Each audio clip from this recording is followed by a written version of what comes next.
కొలను కొల్లేరు ప్రాంతం అది. మా అమ్మగారు మా నాన్నగారు హిందువులు, క్రైస్తవులేమీ కాదు. 11 సంవత్సరాలు అయింది పెళ్ళయి. ఎవరికే? నాకు కాదు, ఆవిడ నాకంటుందండి. ఆవిడ స్తోత్రం చెప్పండి గట్టిగా. ఎవరికమ్మా? అమ్మగారికి నాన్నగారికి పెళ్ళయి 11 సంవత్సరాలు అవుతే అక్కడికి ఎక్కడికి మొత్తం ఎన్ని గుళ్ళు ఉన్నాయో అమ్మా అన్ని గుళ్ళు తిరిగేసారండి. ఎక్కడికి వెళ్ళినా పని అవ్వలేదు వాళ్ళకి. అయితే మా ఊర్లో మా పిన్ని గారు ఉన్నారు, చర్చికి వెళ్తారు. ఆవిడ మా అమ్మగారిని ఒకసారి చర్చికి తీసుకెళ్ళి అయ్యగారి చేత ప్రార్థన చేయించి, ప్రార్థనలో అయ్యగారు ప్రవచనం ఎత్తారంట. అమ్మా, నీకు ఈ సంవత్సరం దేవుడు నీకు మగబిడ్డనిస్తున్నాడు అని ఈ ప్రార్థనలు చెప్పేశారు అయ్యగారు అమ్మకి. ఆ ప్రార్థన అయ్యాక అమ్మగారు అన్నారంట, నిజంగా యేసు ప్రభువారు నాకు బిడ్డనిస్తే నేను మా ఆయన గారు బాప్తీసం తీసుకుంటామని చెప్పారు. స్తోత్రం చెప్పండి. అయ్యగారి మాట దేవుడు ఏం చేశాడంటే నెరవేర్చేసాడండి. ఇక అమ్మ నాన్న బాప్తీసు పొందారు. తర్వాత మళ్ళీ అబ్బాయి పుట్టాడు. తర్వాత అమ్మాయి పుట్టింది. ఎవరు నమ్ముకున్నాక? అది నేను మా చెల్లి మా ఇద్దరిని బళ్ళో జాయిన్ చేశారు. నాన్న అమ్మ అన్నయ్య పనికి వెళ్ళేవారు. అలా వెళ్తూ చదువుకుంటూ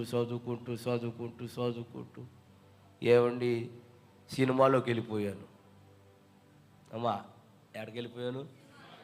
చాలా సినిమాలు యాక్ట్ చేశాను నేను. చాలా సినిమాలు యాక్ట్ చేసి ఏది మానేసి అమ్మా వెళ్ళిపోయాను. కృష్ణరాజుతో యాక్ట్ చేశాను, బాలకృష్ణతో యాక్ట్ చేశాను, అచ్చెన్నతో యాక్ట్ చేశాను, ఏమండి కమలాసంతో యాక్ట్ చేశాను. 6 చిత్రాలు నటించి వచ్చేసాను ఇంటికి. ఏది మానేసి వెళ్ళాను? నేను తిరిగి వచ్చేటప్పటికి చెల్లి 10వ తరగతి చదువుతుంది. ఎన్నో తరగతి? నేను వచ్చి నెల అయింది. మా నాన్నగారు అన్నారు, నువ్వు వచ్చి నెల అయిపోయింది, ఇటేమో చదువు మానేసావు, అటేమో సినిమాలు రావటం లేదు, ఓ పని చేయ అన్నాడు మా నాన్నగారు. ఏం చేయమంటారు అన్న? మళ్ళీ చదువుకో, అవి వస్తే లేకపోతే లేదు, చదువుకోమన్నాడు. అప్పటికి మా చెల్లెని మా నాన్న ఏం చేశారు, ఇంకా చిన్నపిల్లడు అనుకున్నారేమో, నన్ను 1వ తరగతిలో జాయిన్ చేశారు. నన్ను ఎన్నో తరగతమ్మా? 1లో జాయిన్ చేశారు నన్ను. మా చుట్టాలందరూ బాబు, అప్పుడు నా పేరు సీను, బాబు సీను ఎన్నో తరగతిరా అని అడుగుతున్నారు నన్ను. 1 అంటే బాగోదని నేను చాలా చదువుతున్నానులే అన్నాను. ఇక అలాగ కొట్టుకెళ్ళిపోతుంది బండి. అయితే ఇలా చదువుకునే సమయంలో తాడేపల్లిగూడెం తెలుసండి అమ్మా?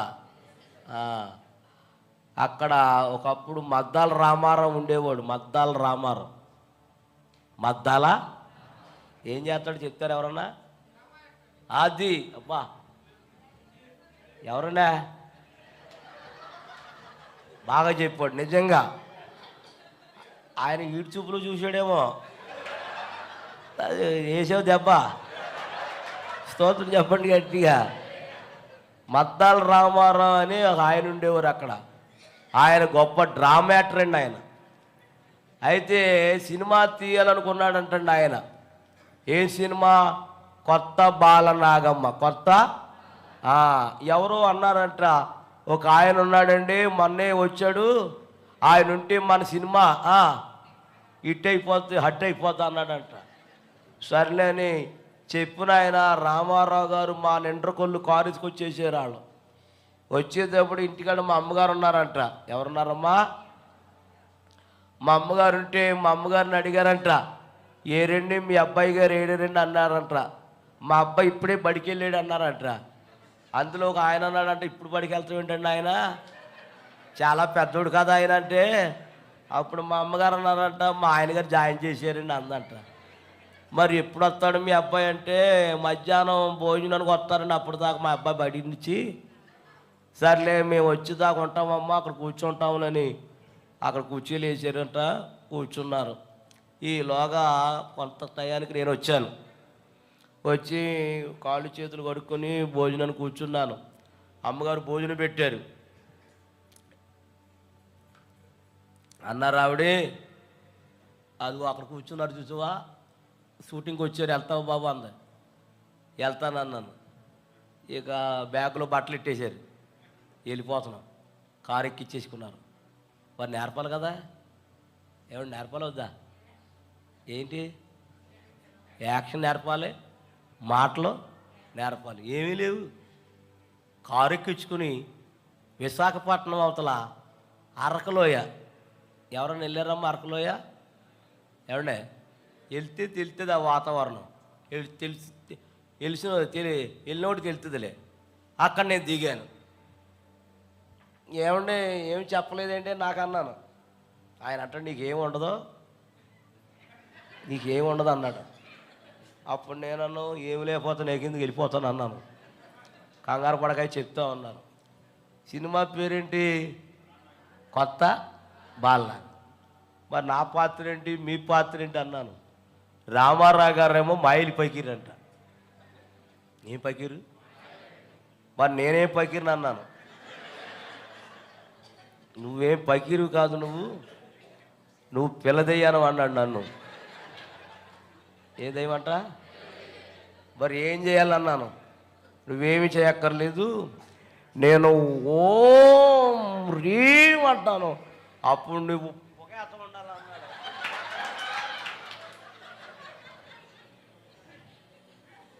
ఏమి వేయాలంట? సర్లే, ఒక ఆయన గురువు గారు లోపలికి రండి అన్నాడు. లోపలికి ఎందుకు అన్నాను. మీ మోకానికి రొంగేయాలన్నాడు. సర్లే లోపలికి వెళ్ళాను. అసలే ఎరుపు కదా మొహం, ఎంత రాసినా ఆ నలుపు తారు డబ్బా కన్నా ఏనమైపోయింది మొహం. నల్ల విక్కెట్టాడు, నల్ల గౌనేసాడు. బాబు ఒకసారి అర్థం ఇస్తావా అన్నాను. నేనేమన్నాడు ఆయన, ఎందుకేమో అన్నాను. నేనేసినడికే నాకే భయం వేస్తుంది అన్నాడు. బాబు వద్దులే బాబు, ఉంచేసుకున్నా. ఆయన అర్జెంటుగా బయటికి వెళ్ళాలన్నాను. ఇలాగే డ్రెస్తో బయటికి వెళ్తూ ఉంటే బయట 2 కుక్కలు రెడీగా ఉన్నాయి అక్కడ. అయ్యి బాబు ఇక్కడున్నాయి ఏంటి అని మళ్ళీ పరిగెత్తుకొచ్చేసాను. ఆయన అక్కడే ఉన్నాడు. ఏంటి ఇలాగెళ్ళి ఇలాగ వచ్చేసావు అన్నాడు. పని అయిపోయింది బాబు అన్నాను. మొంత ఇచ్చాడు, మొంత అందులో నిప్పులు ఉన్నాయి. యాపరని ఇచ్చాడు, సాంబారని ఇచ్చాడు. ట్రైనింగ్ లేదు, ఏమీ లేదు. నాకంటే భయంకరంగా ఉన్నాడు ఆయన. ఎవరో మాయిల్ పకీరు. ట్రైనింగ్ లేదు, ఏమీ లేదు. ఏమండి భయం వేస్తుంది అన్నాను. ఏమవుతున్నాను, వేసే అంటున్నాడు. ఏంటి వేసేది? మొదలెట్టాడు. ఓం రీం అంటున్నాడు. ఏమేయాలి? ఒకే శాతం ఉంటే నాకు చెప్పాలి కదా. ఏంటది?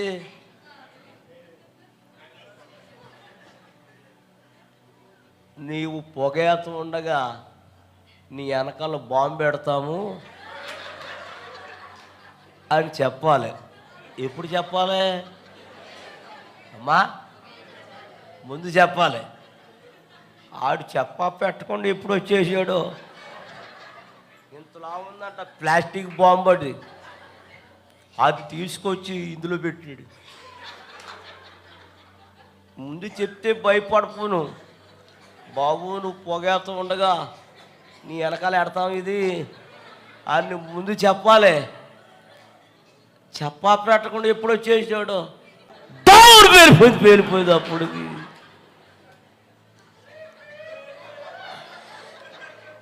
ఎక్కడెట్టాడేమో బద్దలైపోయి పేలిపోయి చాలా ప్రమాదమైంది.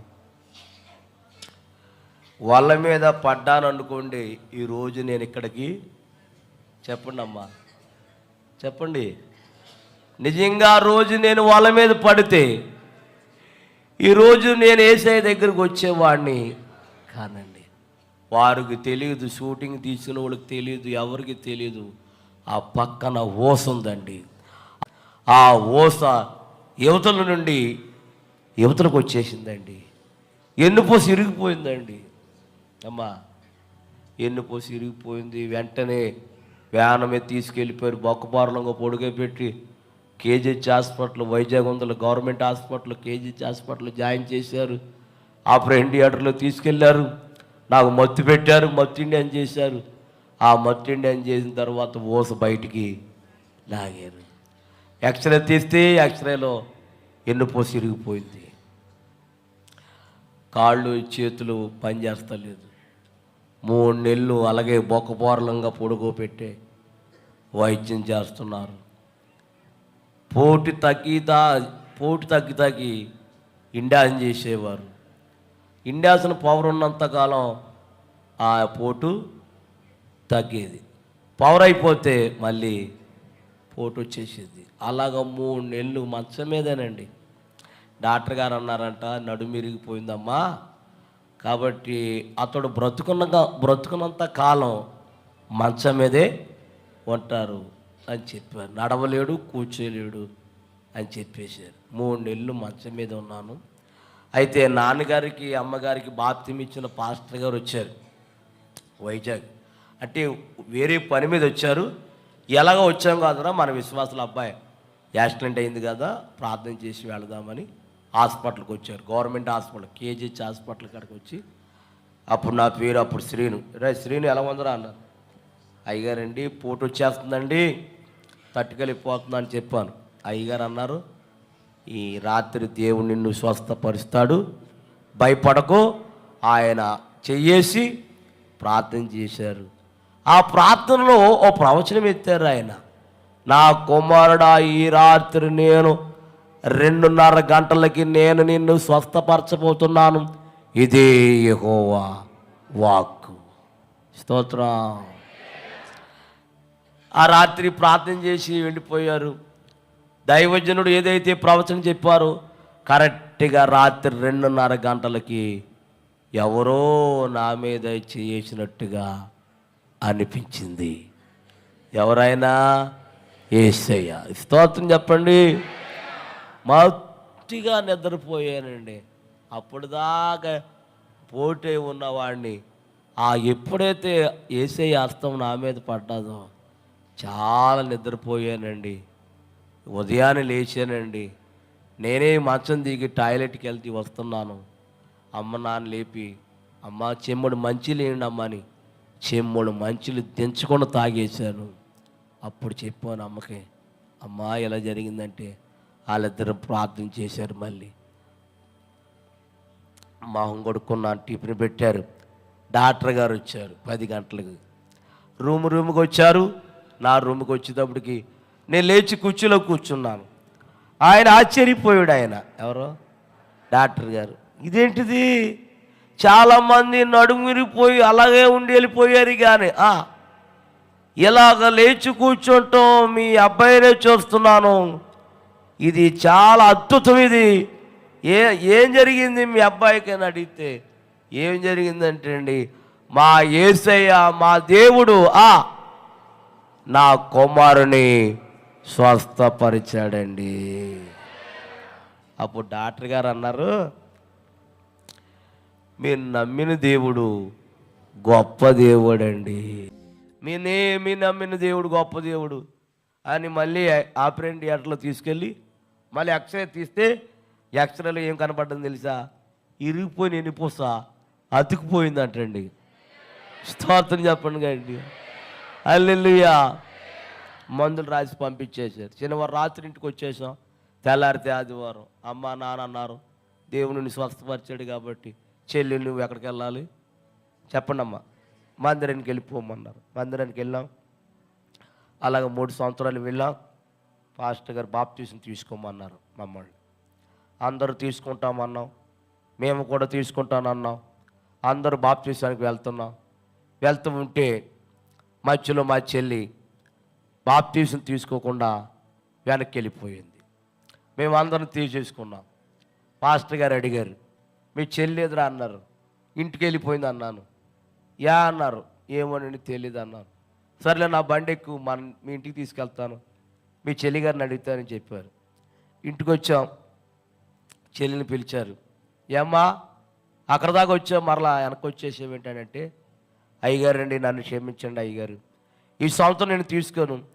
నేను బీఈడి పరీక్షలు రాస్తున్నాను. బీఈడి పరీక్షలు పాస్ అయిన తర్వాత నాకు ఉద్యోగం వచ్చిన తర్వాత నేను బాప్తీసం తీసుకుంటానని చెప్పింది. అప్పుడు అయ్యగారు అన్నారు, దేనికైనా వాయిదా వేయచ్చు కానీ బాప్తీసానికి అన్నారు. ఆ మాట చెప్పి వెళ్ళిపోయారు. 3 సంవత్సరాలు బాప్తీసం తీసుకోకుండా ఆలస్యం చేసింది. 3 సంవత్సరాలు పరీక్షలు రాసింది, చదువుకుంది, పాస్ అయింది, ఉద్యోగం వచ్చింది. ఇక్కడే ఏలూరులో దగ్గర శనివారపేట తెలుసు మీకు ఏమండి, బోర్డు స్కూల్ ఉంది అక్కడికి ఉద్యోగం వచ్చింది మా చెల్లికి, టీచర్ ఉద్యోగం. ఇప్పుడు ఉద్యోగం వచ్చాక ఏం తీసుకోవాలి? ఆదివారం సాక్ష్యం చెప్తే వచ్చింది, నా ప్రభు నాకు ఉద్యోగం ఇచ్చారు, రేపు సోమవారం ఉద్యోగానికి జాయిన్ అవడానికి వెళ్తున్నాను, వచ్చే ఆదివారం బాప్తీసం అని ఆదివారం సాక్ష్యం చెప్పిందండి. సోమవారం తన పనులన్నీ ముగించుకొని రెడీ అయ్యి ప్రార్థన చేయించుకొని ఏలూరు బస్సు ఎక్కి ఏలూరు వెళ్తుంది. చిన్న వంతెన ఉంది, ఇప్పుడు కూడా ఉంది అక్కడ. ఆశ్రయం దాటిన తర్వాత అక్కడ కాయలు అయ్యి అమ్ముతారు అక్కడ. ఏమండి ఆ చిన్న వంతున కాడకు వచ్చింది బస్సు, ఏలూరు వెళ్ళే బస్సు. ఆ లారీ ఓడు పొద్దున్నే తాగేసాడంట. గుడి వెళ్ళే లారీ ఓడు ఏం చేశాడంటే అమాంతంగా గుద్దేశాడంటండి. గుద్దేసిన బస్సు ఆ యొక్క ఏలూరు కాలువలో పడిపోయింది. మొత్తం అందరూ ఆ బస్సులో ఉన్న వాళ్ళందరూ నీటిలో మునిగిపోయి అందులో ఎంతమంది ఉన్నారో అంతమంది చనిపోయారు, ఊపిరాడగా చనిపోయారు. అందులో ఎవరున్నారు తెలుసా? చెప్పండి. మా చెల్లి ఉంది. ఉద్యోగం జాయిన్ అయిందా? చెప్పండి. జాయిన్ అయిందా? జాయిన్ అవ్వలేదు. జాయిన్ అవడానికి వెళ్తున్నామంటే ఏమైంది? చనిపోయింది. మొత్తం అందరూ చనిపోయారు. అప్పుడు సెల్ ఫోన్లు లేవు, టీవీలు లేవు, సరైన రోడ్లు కూడా లేవు. మనసుతో కవరు పెట్టారు, ఇదిగో మీ పాప బస్సులో నీటిలో మునిగిపోయి చనిపోయి, మీ పాపే కాదు చాలామంది చనిపోయారని మా నాన్నగారికి ఒక మగాయన వచ్చి చెప్పాడు. నేను మా నాన్నగారు, నేను మా అన్నయ్య గారు Eluru hospital, general hospital post March చేస్తున్నారు. అక్కడ వెళ్ళి మరి మా నాన్నగారికి ఎవరు తెలుసో తెలీదు, తెలీదు. మొత్తానికి మాట్లాడి మా చెల్లి శవాన్ని సాపలో చుట్టి బాడీ మాకు ఇచ్చారండి. మా నాన్నగారు తట్టుకోలేక అక్కడక్కడే కళ్ళు తిరిగి పడిపోయాడు ఆయన. నాకు ఆడపిల్లలంటే చాలా ఇష్టం. నాకు రాత్రి నేను ఎందుకు చెప్తున్నానంటే, చెల్లి అంటే చాలా ఇష్టం అమ్మ నాకు. ఎంత ఇష్టం అంటే చెల్లి అంటే అంత ఇష్టం నాకు. శవాన్ని చూడగానే తట్టుకోలేకపోయాను నేను. మా నాన్న తట్టుకోలేకపోయాడు, మా అన్నయ్య తట్టుకోలేకపోయాడు. నీళ్లు జల్లి నాన్నకి ముఖం మీద లేపి ఆ చుట్టుపక్కల ఉన్న జనం అందరూ అన్నారు, బస్సు శవాన్ని తీసుకెళ్దాం, ఏదైనా కారు మీరు మాట్లాడుకుని శవం తీసుకెళ్తుంది కానీ బస్సు మట్టికి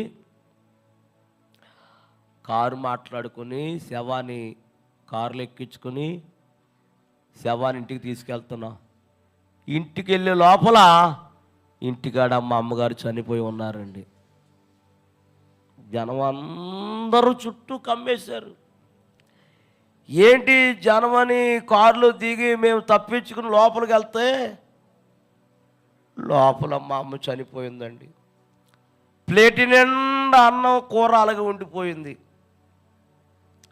జనాన్ని అడిగాం, అమ్మా మా అమ్మ ఎందుకు చనిపోయిందమ్మా అని అడిగితే, మీ అమ్మ అన్నం తింటం చూసాం కానీ మరి ఈలోగా ఏం జరిగిందో గట్టిగా అరిసిందిరా. ఎందుకు అరిసిందో మేము వెళ్ళే లోపల చనిపోయిందిరా అన్నారు. ఎందుకు చనిపోయిందంటే ఒక ఆవిడ చెప్పింది, మీ అమ్మ అన్నం తింటం ఉంటే ఒక కుర్రడు వచ్చి మీ పాప బస్సులో నీటిలో మునిగిపోయి చనిపోయింది అన్నారు. వెంటనే గట్టిగా అరిసి అక్కడక్కడే గుండాగిపోయి చనిపోయిందంటండి. చెల్లిని అమ్మని పక్కన పడుకోబెట్టి బంధువులందరూ కవర్ చేసి, అందరు కవర్ చేస్తున్న మనిషితో మా నాన్న ఇంకా తట్టుకోలేకపోతున్నాడు, అన్నయ్య నేను ఇంకా తట్టుకోలేకపోతున్నాను. రాత్రి అంతా ప్రియులరా, సాయంత్రం అయిపోయింది, 7, 6, 5 అయిపోతుంది ఈ సంగతి జరిగి. 5:30 దాకా మా నాన్నగారిని మా దగ్గర ఉండి ఏడుతూ ఉంటే 5:30కి దాటిన తర్వాత మా నాన్న ఏం చేశాడంటే తట్టుకోలేక చేలోకి వెళ్ళిపోయి పురుగుల మందు తాగి చచ్చిపోయాడంటండి. చనిపోయాడని మాకు తెలియదు, ఉన్నాడు కాదా అని ఎక్కడో ఉంటాడో ఏడుతూ ఉంటాడని మేము బాధలో ఉంటే, ఈలోగా ఒక రైతు చేలోకి వెళ్ళి వస్తున్నాడంట ఇంటికి. దారిలో గట్టు మీద చనిపోయి ఉన్నాడంట మా నాన్న. అతడు భయపడిపోయి పరిగెత్తుకొచ్చి, ఒరే మీ నాన్న చేలో పురుగుల మందు తాగి గట్టు అడ్డంగా పడిపోయాడు అన్నాడు. మళ్ళీ మగోళ్ళు వెళ్ళి శవాన్ని తీసుకొచ్చారు చేలేసి మా నాన్న. తెల్లారితే బాగోదు అన్నారు పెద్దలు. సర్లేని రాత్రి చెల్లిని అమ్మని నాన్ని ఆ రోజు ఒక్క రోజులోనే ముగ్గురికి సమాధి చేసేసామండి. వాళ్ళు చనిపోయారు. నా బంధువులందరూ నన్ను ఏం చేశారంటే, అన్నం పెట్టారు, అన్నం తింటున్నాను. అన్నం తింటూ ఉంటే మగోళ్ళు వచ్చి కాగితాల మీద సంతకాలు ఎట్టమన్నారు. అప్పుడు మాకు పొలం ఉంది, ఆస్తి ఉంది. ఈ ఆస్తి అంతా, ఈ పొలం అంతా నా పేరున ఉంది. మా అమ్మోళ్ళు చెప్పలేదు నాకు, ఇదంతా నీ పేరున ఉంది నాన్న అని చెప్పలేదు నాకు. ఈ కాగితాలు ఎక్కడిట్టారో నాకు తెలీదు. సర్లే అని నేను అన్నం తింటూ ఉంటే అన్నం తినే లోపల వీళ్ళు వచ్చారు, రే దీంట్ల మీద సంతకాలు ఎట్టు అన్నారు. నేనేం చేశానండి, నేను ఏం అడగలేదు. పెట్టమన్నారంటే పెట్టేశాను. ఆ కాగితాలు అలా అడ్డిపోయారు. మరలా అన్నం తిందామని చేయి లోపల పెట్టాను. చేయి లోపల పెడితే ఆడోళ్ళు వచ్చి నా అన్నాన్ని లాగేశారు. అన్నం లాగేశారు. తప్పమ్మ అలా లాక్కూడదమ్మా అంటే, లేదు ఎంతకాలం నీకు అన్నం ఎందుకు పెట్టామో తెలుసా, ఈ ఆస్తి కోసం. ఇప్పుడు మా ఇంట్లో ఉండటానికి వీల్లేదన్నారు. నేను అన్నాను, నాకేం వద్దమ్మా, అస్సలు ఏం వద్దు నాకు. ఒకవేళ చనిపోతే సమాధి చేయండి, మీరు తప్ప నాకు ఎవరు లోకంలో ఎవరు లేరమ్మా అంటే, లేదు ఈ రాత్రి వెళ్ళిపోవాలన్నారు. నేను వెళ్ళన్నాను. ఎందుకు వెళ్ళవరని అమ్మా చక్క పట్టుకుని లాగేసి బయటికి గెంటేసి తలుపేసేసారు. రాత్రి అన్నం తిన్నవల, అప్పుడు చాలా ఆకలిగా ఉండేది. అప్పుడు ఆ రాత్రి 10 అయిపోయింది, ఎక్కడికి వెళ్ళాలో దారి తెలీదు. ఆకలి అయిపోతున్నావు, పక్కన కాళ్ళు చేతులు లాగేస్తున్నా. సర్లేని తట్టుకోలేక మా అమ్మని నాన్న చర్చికి తీసుకెళ్ళింది కదా, ఆ పిన్ని గారు అవుతారు నాకు, అక్కడికి వెళ్ళి తలుపు తట్టాను. ఏంటబ్బాయి అన్నీ తీసిన తలుపు, కొంచెం అన్నం ఉంటే పెడతావా అమ్మ అన్నాను. ఆవిడంది, సర్లే పెడతా, నాకు బయట కూర్చొని లోపలికి వెళ్ళింది. లోపలికి వెడితే పెడతాకి కుండలో అన్నం లేదండి. ఓ పని చేస్తావురా అంది. ఏం చేయనమ్మా, అన్నం అయిపోయింది, నువ్వు తట్టుకోలేవు కాబట్టి ఓ ప్లేట్ ఇస్తాను, ఇంటింటికి వెళ్ళి అడుక్కోమందండి. ఆ రాత్రి ఎక్కడికి వెళ్ళాలో తెలియక ఆ రాత్రి అంతా ఇంటింటికి తిరిగాను, కానీ 10-10:30 అయిపోతుంది, ఎవరు ఎట్టలేదు. అలాగా నిడమర్రు, మందలపారు, బోనుపల్లి, గణపవరం, పెప్పరి, పెంటపాడు, ముదురుడుపాడు, తాడేపిలిగూడు ఒకే జతపట్ల మీద 3 సంవత్సరాలు గిన్నెట్టుకుని అడుక్కున్నానమ్మ నేను. తాడేపిలిగూడెంలో బస్ స్టాండింగ్లో కాగితాలు వేసుకుని పడుకునేవాడిని, అక్కడే ఉంటూ అక్కడే అడుక్కుంటూ ఉండేవాడిని. ఒక రాత్రి అడుక్కుంటానికి తాడేపిలిగూడెం అంతా తిరిగాను, కానీ ఎవ్వరూ అన్నం పెట్టలేదండి. ఆకలి అయిపోతుంది, చిన్న వయసు, బాగా విపరీతమైన ఆకలి. సర్లేని పోలీస్ స్టేషన్, తాడేపిలిగూడెంలో పోలీస్ స్టేషన్ ఎదురుకుండా వాటలు ఉంటుంది, ఉడిపి వాటలో ఏదో, అయ్యా అక్కడ ఆ వాటలకి వెళ్ళాను. ఆ రాత్రికి వాండర్ గారికి నమస్కారం చేసి, అయ్యా కొంచెం అన్నం ఉంటే పెట్టండి అయ్యా అన్నాను. అప్పట్లో 5 రూపాయలంట భోజనం, కావలసినంత పెడతాం, 5 రూపాయలు ఇమ్మన్నారు. అయ్యా నా దగ్గర లేవయ్యా అన్నాను. లేకపోతే పెట్టనన్నారు. అది కాదయ్యా నేను అడుక్కున్నవాడిని అన్నాను. ఎవరమైనా సరే 5 రూపాయలు కావలసిన అన్నం పెడతా అన్నారు. లేవన్నాను. లేకపోతే పెట్టనన్నారు. సరేలే బయటకు వచ్చేసాను. ఆ వాటలకి వెళ్ళేవాళ్ళని వచ్చేవాళ్ళని, అయ్యా 1 రూపాయి ఇవ్వండి అయ్యా అన్నం కొనుక్కుంటానని చాలామందిని అడిగానండి. ఆ రాత్రి ఎవరు 1 రూపాయి ఇవ్వలేదు. 10 గంటలు కట్టేస్తారంట ఆ వాటలు కొట్లన్నీ. 10 గంటలకు కట్టేశారు, వాటలు కొట్టులన్నీ కట్టేశారు. అన్నం పెట్టలేదు, ఆకలైపోతుంది. ఏం చేయాలో తట్టుకోలేక వారి పడేసిన ఎంగులాకులు ఉన్నాయి అక్కడ,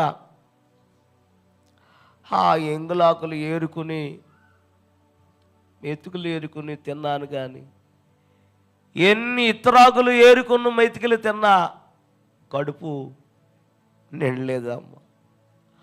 అప్పుడు నేనేం చేశానంటే, నేను ఎవరి కోసం బ్రతకాలి, నాకెవరున్నారని బ్రతకాలి, ఈ ఆకలి కోసమే కదా బ్రతికేది.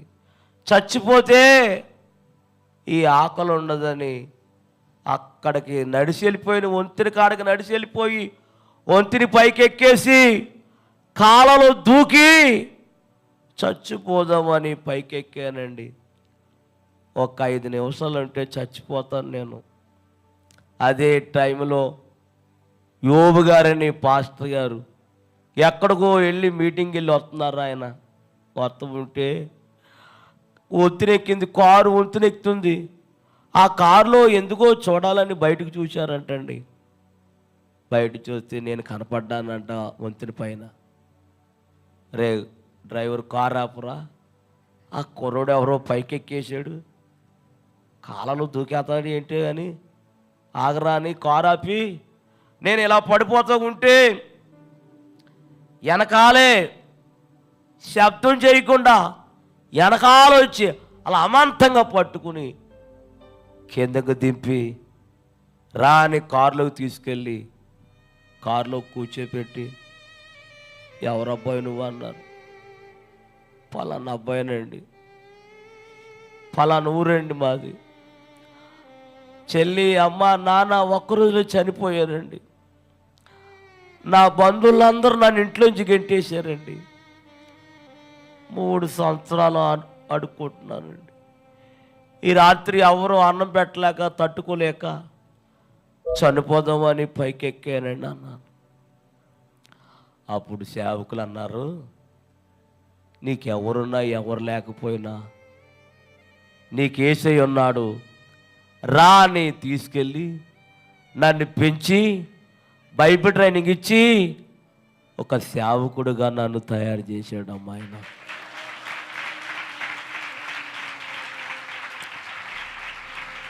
చాలు అమ్మా. దేవుడు యేసయ్య తన సేవకుడు రూపంలో వచ్చాడమ్మ నా దగ్గరికి. యోబు గారి దగ్గర ఉన్నాను కొంతకాలం. ఎవరైతే నన్ను గెంటేశారో, ఎవరైతే నన్ను త్రోసేశారో వారు అన్నీ అమ్మేసుకున్నారమ్మ. ఉండటానికి నీడ లేదు, తినటానికి అన్నం లేదు. నేనేం చేశాను తెలుసా? వాళ్ళందరిని తీసుకొచ్చి మా ఇంట్లో పెట్టుకున్నానమ్మ. నేను ఒకప్పుడు నన్ను ఏం చేశారు అమ్మా, ఇప్పుడు వాళ్ళందరూ నేనేం చేశాను? చేర్చుకున్నాను. ఎవరిని బట్టి? యేసయ్యని బట్టి. ఇప్పుడు నేను అనుకుంటూ ఉంటాను, అమ్ముంటే ఎంత బాగుండు, నాన్నుంటే ఎంత బాగుండు, చెల్లుంటే ఎంత బాగుండు అంటూ ఉంటుకుంటాను. కానీ లేరు తల్లి. అమ్మా, ఒక్క మాట మిమ్మల్ని అడగాలనుకుంటున్నాను, అడగనా వద్దా? అమ్మా, పురుషులు, యవనస్తులు, స్త్రీలు, నా మాట ఏంటంటే, మరి అబద్ధం ఆడకూడదు. మీరు ఇంకా మీలో ఎంతమంది బాప్టిస్టు పొందలేదో చేయొద్దండి ఒకసారి. ఇంకా నేను రక్షణ పొందలేదన్న వాళ్ళు ఈ పురుషులలో, స్త్రీలలో, యవనస్తుల్లో ఎంతమంది ఉన్నారు? చేయొద్దండి అమ్మా. ఒక్కసారి ఎవరైతే చేయొత్తారో ఒకసారి లేచి నిలబడండి. ప్రార్థన చేస్తాను నేను. ఎవరైతే నిలబడ్డారో ఇలాగ ఎదరికి రండి అమ్మా, ఇలాగ ఎదరికి రండి, బలిపీఠం గడకు రండి, త్వరగా రండి. ప్రార్థన చేస్తాను నేను. ఎవరు కళ్ళు తెరవద్దు దయచేసి. ఓ మనిషి, యోచించవా నీ బ్రతుకు ఎలాగున్నదో.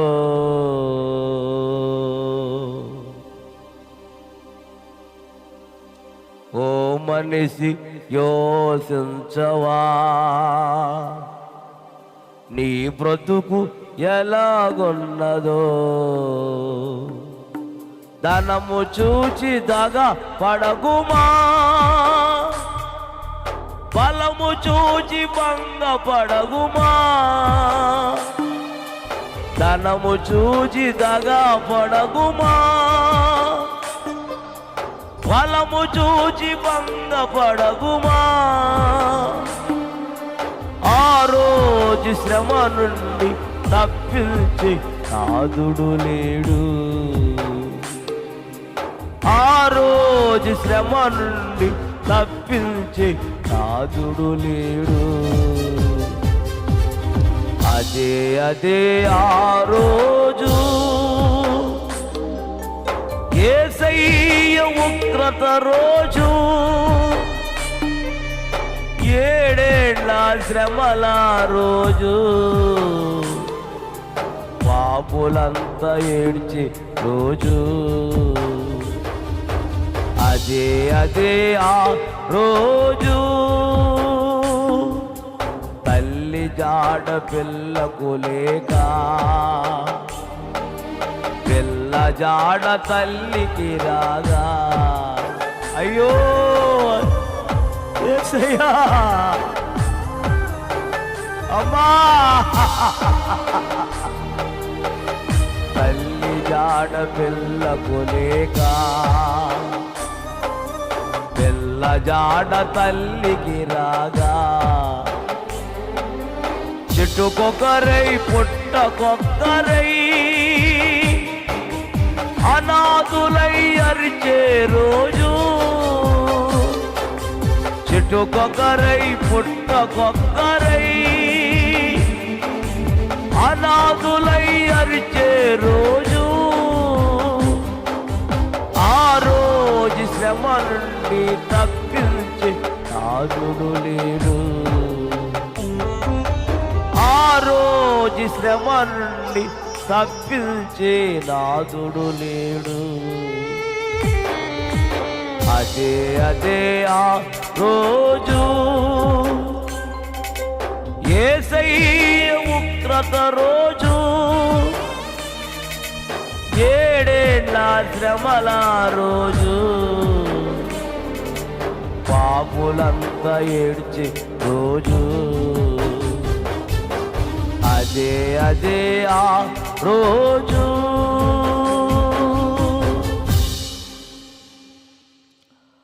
అమ్మా, నిర్లక్ష్యం చేయకుండా, బాప్తిస్తానికి నిర్లక్ష్యం చేయకుండా అమ్మా. ఇప్పటికే చాలా ప్రమాదాలు జరిగినాయి మీకు, ఎన్నో ప్రమాదాలు జరిగినాయి మీకు. వాటిలోంచి దేవుడు మిమ్మల్ని తప్పించాడమ్మా. ఎందుకంటే నీవు రక్షణ పొందుతావని. నీవు నశించిపోవడానికి దేవునికి ఇష్టం లేదు కాబట్టి ఎన్నో మరణాలు తప్పించాడు దేవుడు మిమ్మల్ని. ఇకనైనా సరే రక్షణ పొందండి, నిర్లక్ష్యం చేయకుండా అమ్మా. ఏదైనా మన ఏం జరుగుతుంది ఎవరికి తెలీదమ్మా. అమ్మా